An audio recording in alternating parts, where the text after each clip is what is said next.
"Give me some help, Derval," he called. I was flattered that he remembered my name, and hurried to help him lift the unwieldy mass. "Rare stuff, this," he said cheerfully. He was stripped to the waist, and his skin was stained with the lead that he planned to cut into strips to line the stone gutter that had once carried water from a spring into the villa's interior. "The Romans took all the lead away with them when they left," he explained, "and that's why the water conduits don't work. We should get the mines working again." He dropped his end of the lead and wiped his brow. "Get the mines working, rebuild the bridges, pave the fords, dig out the sluices, and find a way of persuading the Sais to go back home. That's enough work for one man's life, don't you think?" "Yes, Lord," I said nervously, and wondered why a warlord would busy himself repairing water conduits.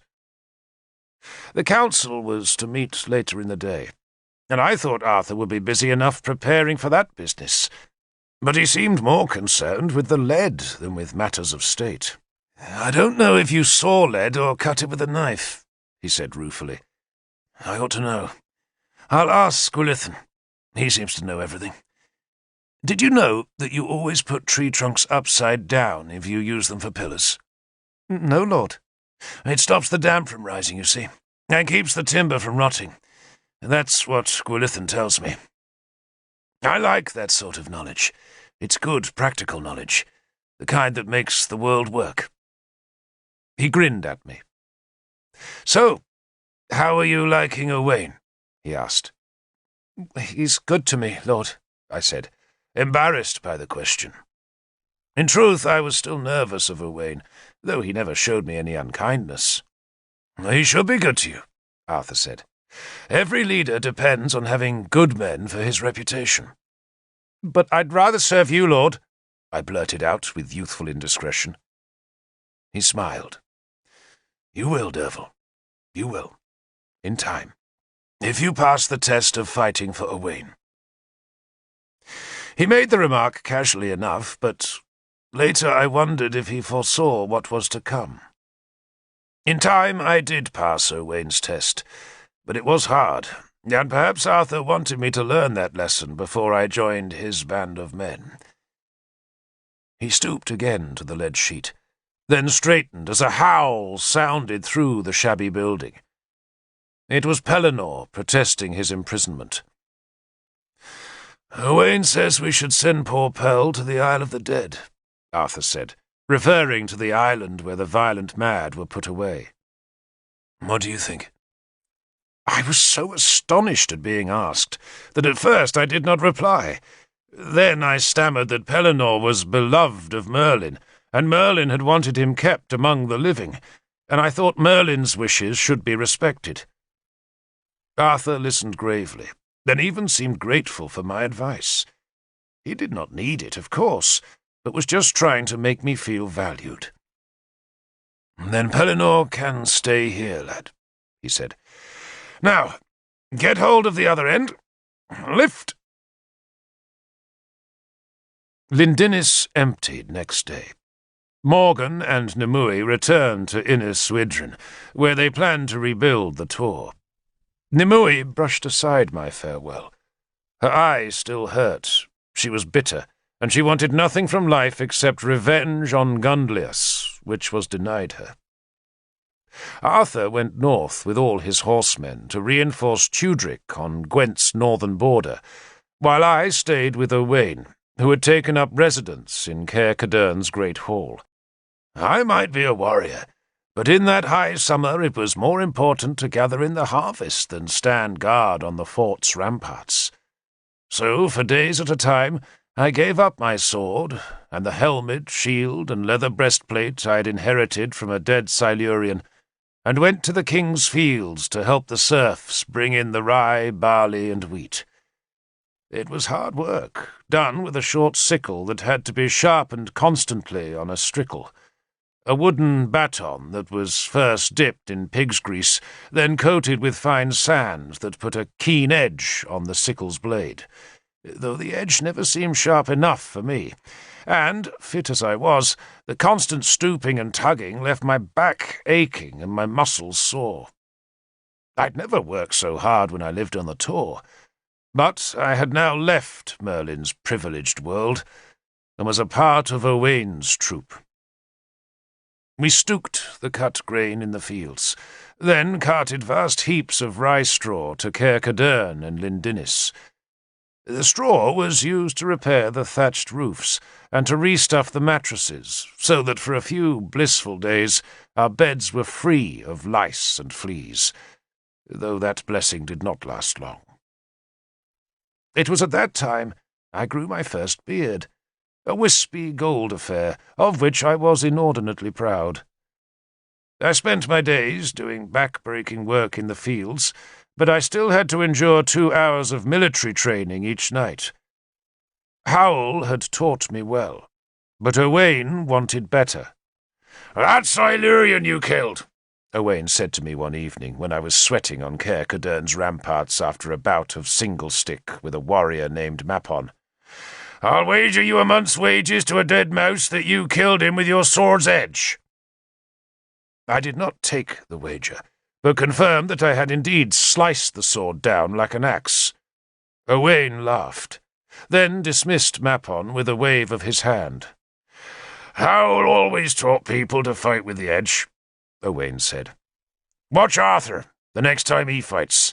Slash, slash, like a haymaker trying to finish before the rain comes." He drew his own sword. "Use the point, boy," he told me. "Always use the point. It kills quicker." He lunged at me, making me parry desperately. "If you're using the sword's edge," he said, "it means you're in the open field. The shield wall is broken, and if it's your shield wall that's broken, then you're a dead man, however good a swordsman you are.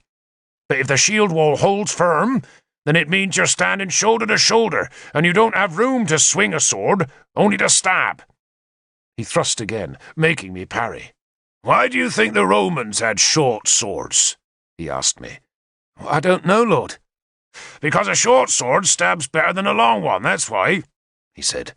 "Not that I'll ever persuade any of you to change your swords, but even so, remember to stab. The point always wins. Always."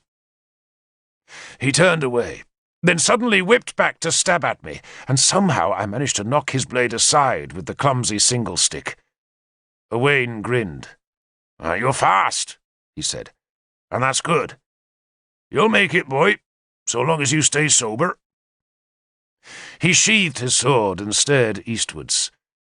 He was looking for those distant grey smears of smoke that betrayed the presence of a raiding party. But this was harvest time for the Saxons as well as for ourselves, and their soldiers had better things to do than cross our distant frontier. "So, what do you think of Arthur, boy?" Owain asked me suddenly. I like him," I said awkwardly, as nervous of his question as I had been of Arthur's about Owain. Owain's great shaggy head, so much like his old friend Uther's, turned to me. "Oh, he's likeable enough," he said grudgingly. "I've always liked Arthur. Everyone likes Arthur, but the gods alone know if anyone understands him. Except Merlin. You think Merlin's alive?" "I know he is," I said fervently, knowing nothing of the sort. "Good," Owain said. I came from the Tor, and Owain assumed I had a magical knowledge denied to other men. The word had also spread among his warriors that I had cheated a druid's death pit, and that made me both lucky and auspicious in their eyes. "I like Merlin," Owain went on, "even though he did give Arthur that sword." "Caledfulk?" I asked, using Excalibur's proper name. "You didn't know?" Owain asked in astonishment. He had heard the surprise in my voice, and no wonder, for Merlin had never spoken of making such a great gift. He sometimes talked of Arthur, whom he had known in the brief time Arthur spent at Uther's court, but Merlin always used a fondly disparaging tone, as if Arthur was a slow but willing pupil, whose later exploits were greater than Merlin had ever expected. but the fact that he had given Arthur the famous sword suggested that Merlin's opinion of him was a great deal higher than he pretended it to be. Caledfolk, Owen explained to me, was forged in the other world by Gofannon. Gofannon was the god of smithcraft. Merlin found it in Ireland, Owain went on, where the sword was called Cadalcolch. He won it off a druid in a dream contest. The Irish druids say that when Cadalcolch's wearer is in desperate trouble, he can thrust the sword into the soil, and Gofannon will leave the other world and come to his help. He shook his head, not in disbelief, but in wonderment. Now, why did Merlin give such a gift to Arthur? Why not? I asked carefully, for I sensed the jealousy in Owain's question. Because Arthur doesn't believe in the gods, Owain said. That's why not. He doesn't even believe in that milksop god the Christians worship. So far as I can make out, Arthur doesn't believe in anything, except big horses, and the gods alone know what earthly use they are. They're frightening, I said, wanting to be loyal to Arthur. Oh, they're frightening, Owain agreed, but only if you've never seen one before. But they're slow. They take 2 or 3 times the amount of feed of a proper horse. They need 2 grooms. Their hooves split like warm butter if you don't strap those clumsy shoes onto their feet, and they still won't charge home into a shield wall. They won't. No horse will, Owain said scornfully. Stand your ground and every horse in the world will swerve away from a line of steady spears. Horses are no use in war, boy, except to carry your scouts far and wide. Then why? I began. Because, Owain anticipated my question, the whole point of battle, boy, is to break the enemy's shield wall. Everything else is easy, and Arthur's horses scare battle lines into flight. But the time will come when an enemy will stand firm, and the gods help those horses then. And the gods help Arthur, too, if he's ever knocked off his lump of horseflesh and tries to fight on foot wearing that suit of fish armour. The only metal a warrior needs is his sword and the lump of iron at the end of his spear. The rest just weight, lad. Dead weight. He stared down into the fort's compound, where Ladwis was clinging to the fence that surrounded Gunlius's prison. Arthur won't last here, he said confidently. One defeat and he'll sail back to Armorica, where they're impressed by big horses, fish suits, and fancy swords. He spat, and I knew that despite Owain's professed liking for Arthur, there was something else there, something deeper than jealousy.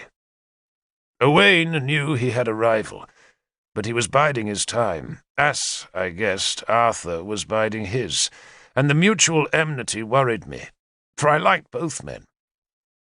Owain smiled at Ladwis's distress. She's a loyal bitch, I'll say that for her, the big man said. But I'll break her yet. Is that your woman? He nodded towards Lunette, who was carrying a leather bag of water towards the warriors' huts. Yes, I said, and blushed at the confession. Lunette, like my new beard, was a sign of manhood, and I wore both clumsily. Lunette had decided to stay with me instead of going back to what was left of Iniswidrin with Numui.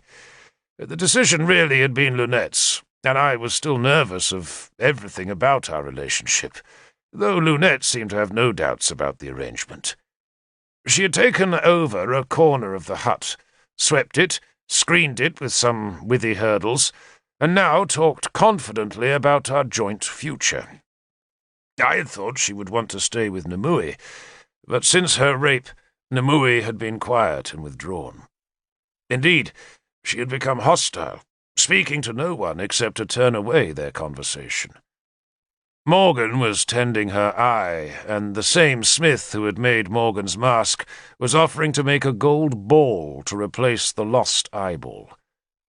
Lunette, like the rest of us, had become a little frightened of this new, sour, spitting Numui.